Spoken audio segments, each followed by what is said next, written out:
এই মুহূৰ্তৰ এটি বিগ ব্ৰেকিং নিউজ মৰিগাঁৱত সংঘটিত হৈছে এক হৃদয় বিদাৰক ঘটনা ধুমুহাৰ ৰেমালৰ বাবে মৃত্যু এজন ছাত্ৰৰ মৰিগাঁও দীঘলবৰীত সংঘটিত হৈছে এই শোকাবহ ঘটনা এখন টেম্পুত বিদ্যালয়লৈ ছাত্ৰ ছাত্ৰী নি থকা অৱস্থাত সংঘটিত হৈছে এই শোকাবহ ঘটনাটো টেম্পুখনৰ ওপৰত উভালি পৰে এডাল প্ৰকাণ্ড গছ ফলত থিতাতে মৃত্যু হয় এজন ছাত্ৰৰ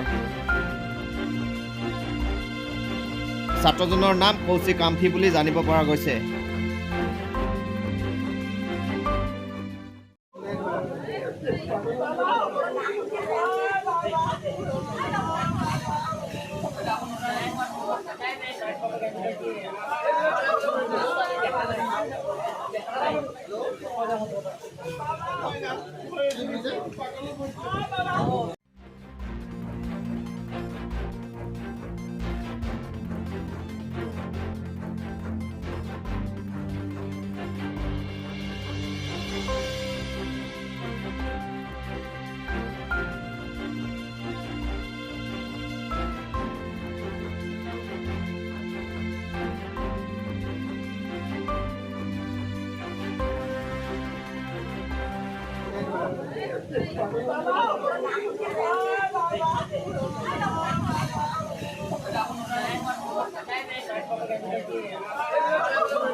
লগৰ আহাটো